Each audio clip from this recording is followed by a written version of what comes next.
A crew of pirate bunnies and attack your... Oh my god. Today I'm going to introduce to you this game, and nope, that's not what I wanted to say. Later in 2020, or... Oh my god. This is a disaster. So if you could join me in supporting me on Kickstarter, not join me. I guess I'm going to donate to it too, apparently. But if you could join me, and I said it again. Why did I say it again? Oh, God. So our Kickstarter kicks off at the end of the year. Did I already say that?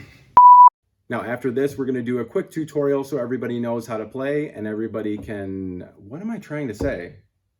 Hello, everyone, and welcome to this video. This is the video introducing Buc'neer Bunnies, the card game... Oh, God. Why can I not talk? I can't say words. Oh my gosh. So if you could join our Facebook page and subscribe to our YouTube channel, then that would be great. This is not gonna work. All right, hopefully everyone else can get a laugh out of that, because I can laugh at myself. I did so many dry runs of this, and it's just I'm not a YouTube person. I don't film myself ever. I'm an automotive engineer. I sit at a desk. I crunch numbers. I do tryouts, and I do scientific stuff, and I'm not the person to be here and be the influencer. But I figured that it was time for me to introduce myself and my company. Like, even the lighting, I don't know anything about lighting. I almost got like a shadow show going on here. Actually, that's like perfect. It's like perfect shadow show.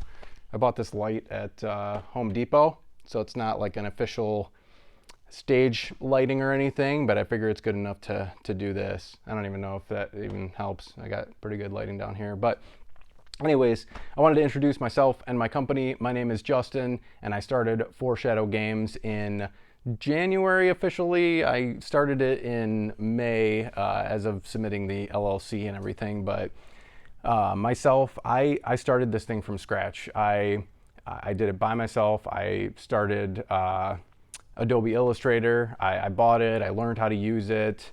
I worked my way up. I got fairly good with it, and then I started drawing cartoons, because I've drawn things in the past, like a lot of different cartoons and different sketches and everything, and that is one of my secondary passions, is like art and artistry. But I thought that I could combine that with my inventive mind as an engineer and create a game that was kind of like an in-between of something that has never been created before. So originally, when I was thinking of Buc'neer Bunnies, I was like, okay, well, I like card games and I like different strategy games, but how can I create something new? And I didn't want to just duplicate the same battle system as other games like Magic the Gathering or Yu-Gi-Oh! Or something like that. I actually wanted to incorporate a different type of battle system. So that's where I came up with the cannons, and using crew members, and actually having like a directional battle system instead of it just being a free-for-all, where the crew members actually have an array that they can, or a grid that they can attack within. And I thought it was a creative idea, so I just came up with that and I started running with it. And I'll show you guys some of the concept art that I came up with, and some of the early concepts. I think like the 1.0 is what I call it. The game was actually, you had to draw the cannons, and there was actually cannon cards within the deck, and you had to play the cannons and then the crew member, and it got way too confusing, so I scrapped that. But as a company, I want to be the kind of company that comes out with good products. I don't want to just take a product and just push it on people and just advertise it like crazy and just try and make a bunch of money off of it. I actually want good feedback from people, and I want people to say like, yes, I really love this game. I have a passion for this game. And even if I only put out 2 or 3 games within my company, but they're really good, solid games, like that's the kind of company I want to be. I want to be quality over quantity. So if you guys could help me do that, give me as much feedback as you can. watch some of the videos, maybe give me some tips on how you think the games could be better. And stay in touch with me too, because I'm going to be creating more games in the future. I've already started on concept art for a few of those, but I can't show those to you because I haven't copyrighted them yet. So stay tuned after this video. I'm going to run through some of the concept art and just a little history on the company, and hopefully you guys enjoy. Testing 1 2 7 8 9. And as promised, here are the concept art animations that I drew in a sketchbook. I tried to concentrate a little bit more on the captains, as you can see here. The captains are more of the rare cards, so I wanted to give them a little bit more detail, and a little bit more depth, just to show the rarity of those individual cards. And a lot of the action cards too, I tried to draw what was actually being performed in the card. So even if you've never played the game before, you can kind of glance at the card and have an idea of what the card does, even without playing the game.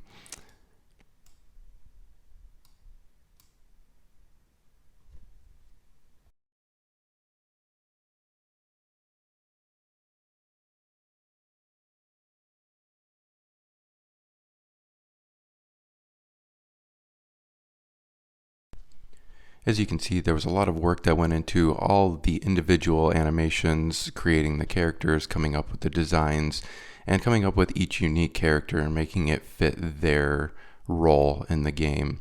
So I'll let the rest of these play out for your viewing enjoyment.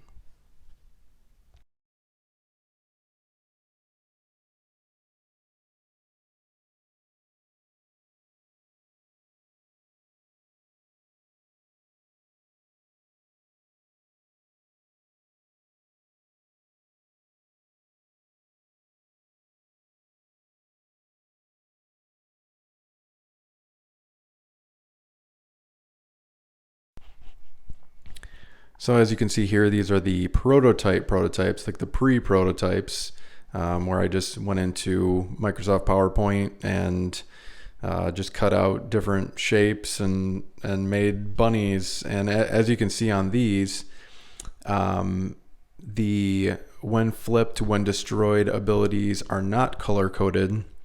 And that's one of the big changes that I made when we were playing in this pre-prototype stage, is that instead of color coding them by rarity, I color coded them by ability. So you can just glance at your hand and kind of see what you have. If you know you have green cards, you know that they don't have an ability.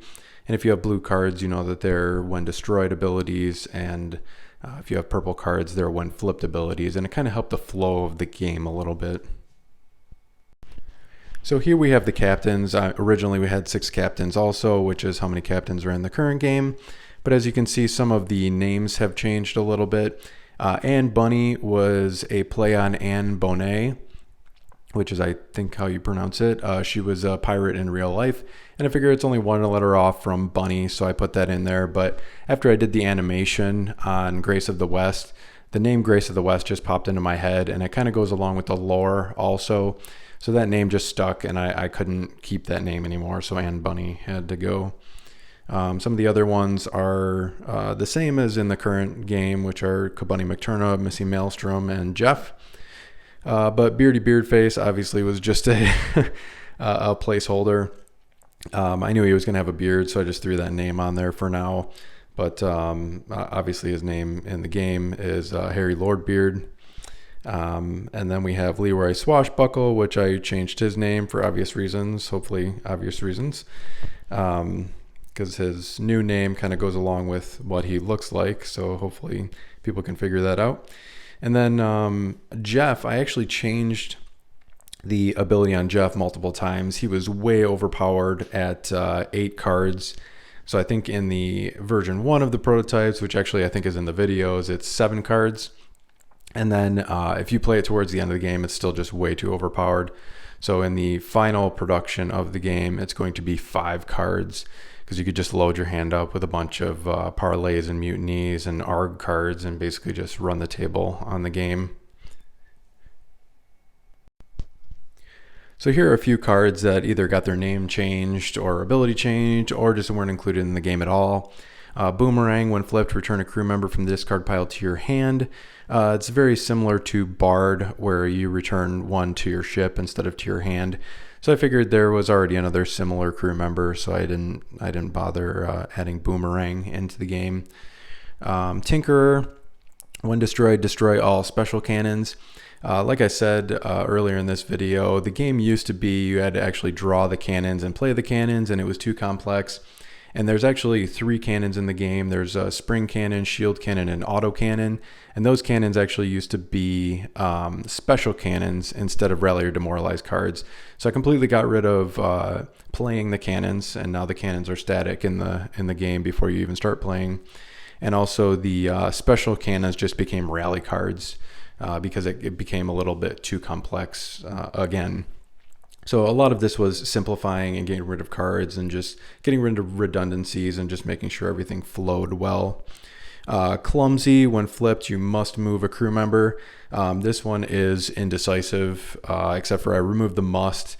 Most of the things in this game are you may, because I didn't want to disadvantage the person playing the card. I mean, that's always something I could add later and maybe an expansion or something, and kind of trap you into playing the card as a negative effect, but also with a positive effect, but that might come later. And then Saboteur, when flipped, destroy a rally or demoralize card. This is actually Director. Some of the cards I drew animations for and I didn't like them, so I kind of just kept the abilities. I drew many different cartoons on these and characters and crew members, and I kind of just tried to put a name with them, and then I just swapped around the abilities when I felt necessary.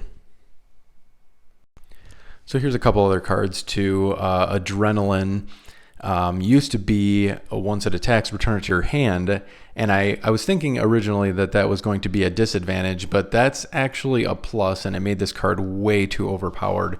So currently how it is in the game is once it attacks, it's destroyed. Returning it to your hand basically means that you could play it, attack, destroy 3 cannons, return it to your hand, and then you could play it the same turn technically if you didn't play a crew member. And it was way too overpowered, so I modified that one. And then Opportunist, when flipped, return a crew member from the discard pile to your ship. This is the new Bard card. So I looked at Opportunist and I was like trying to draw cartoons on it, and there's really no cartoon that you could draw as a bunny that reflects Opportunist. So I changed it to Bard, and I feel like Bard reflects that. I mean, you're healing something, which is what a Bard does, or raises morale. So returning a crew member from a discard pile to your ship, I think fits that description. So I just got rid of the Opportunist title. So here's a couple cards that, well, at least Arg is part of the game currently. Just showing off that card. And then Savvy, I actually removed this card from the game because it didn't really add anything to the game. I mean, once you drew it, you added 3 cards. So instead of adding another card just to clutter the deck, I put that you can draw a card on several different cards throughout the game. So it kind of makes up for the lack of drawing cards. So here's another 2 cards that didn't actually make it into the game. These are Rally and Demoralize cards, but they're actually placed on the player. I thought it would be too confusing, or it just added too much to the game. So Rally and Demoralize cards can only be played on cannons and crew. But Misdirection was an interesting card. If something on your ship were to be destroyed by cannons, like by attacking and not an action card, you choose a new target on your ship. It didn't really flow well with the game. It was an interesting card, but maybe there's a place for it in a future expansion. And then Dead Man Tell No Tales is an obvious homage to pirates and just pirate lore in general. But the ability on the card is cannot bring cards back from the overboard pile. Cards returned to hand are destroyed. There's really not enough of these cards in the deck where you return a card to your hand. It was actually in the instructions originally, but I removed it. And I used to call it an overboard pile, but I just decided to standardize it into a discard pile instead of confusing it as an overboard pile. So both of these cards were removed from the game. just due to them being too confusing and a change of rules. Here's another 3 cards that didn't make it into the game. A lot of the cards that didn't make it into the game were action or rally cards or demoralized cards because I wanted there to be more crew members in the deck, and it helped balance it a little bit more because the game is heavily based on crew members and attacking with crew members. And if I had too many action and rally cards, then you wouldn't actually draw that many crew members, and it just threw off the balance. So these 3 cards that got removed, by the way, I have paper over top of them because some of these, when I was just trial playing them, I just pulled pictures off the internet, and some of these might be copyrighted, and this was just for my internal use only. These weren't saleable cards or card games, just for my use. But one was Toss Overboard. On your turn before you attack, you can sacrifice a crew member to draw a card. I think it's a lot to lose for a crew member, and I don't really see it. And it was rally on a player also, which I completely removed from the game, so that removed this card as well. Shark Infestation was your opponent discards 2 cards. The deck isn't heavily based on your opponent discarding cards. I think Sneak allows you to steal a card from your opponent, and there really aren't that many discard cards, so I decided to remove this one too. It wouldn't be a heavily played card. And then I have Pillage, which is look at the top 4 cards of the deck and put them back in any order. These are pretty standard in any card game. Just looking at the top few cards of your deck, or drawing cards, or discarding cards. I think all of that stuff kind of clutters this game and takes it away from the core purpose of the game, which is playing crew members and then maybe assisting them with action cards or rally cards. It's heavily based on the crew and the crew attacking and the crew's abilities. So here's another 3 cards that got removed from the game. One was Power Outage. This cannon cannot fire. This one actually wasn't removed from the game. This is actually Rabbit Ears. Like I said, I wanted to incorporate more of the rabbit and bunny side of things into the game, and I added Power Outage just as a funny card, pretending like the cannons were actually plugged into the wall in like a power outlet. But I decided to change it to a more bunny themed card instead. Save the Wounded was an interesting card. If multiple crew are hit by a cannon, save one of them. So basically, if you're attacked by like a captain or something, and it destroys 4, you can save 1 and keep it around and maybe attack that captain and destroy it the next turn. But I decided to remove that one from the deck as well. It was placed. It was a rally card placed on a player, so I kind of removed all of the player rally cards from the deck. And then Blow the Man Down, that's another staple of pirates and pirate lore. The player cannot have more than 3 crew face up. It's more of a limiting card. If more than 3 are turned face up, they're destroyed immediately. And this card, it just kind of stagnated the game. Once you got 3 crew members, you couldn't really move them around or really do anything. So I didn't want those limiting cards in the game. If a card has a useful ability, then that's fine. But if it just slows the game down completely, then I want to remove that card. So removing that card was more of a balance of the game. Well, that's it for the review of this game. Hopefully everybody enjoyed seeing how the game was built from the ground up, all the way from paper copies that we made in PowerPoint all the way up to official prototypes and hopefully eventually production. So I hope that you stay with us, that you subscribe to our YouTube channel, and also follow us on Facebook and stay updated with all the new information that's coming out. We're coming out with things weekly, and we're updating the Facebook page and the website. So stay with us, and I hope you enjoyed, and thanks for watching.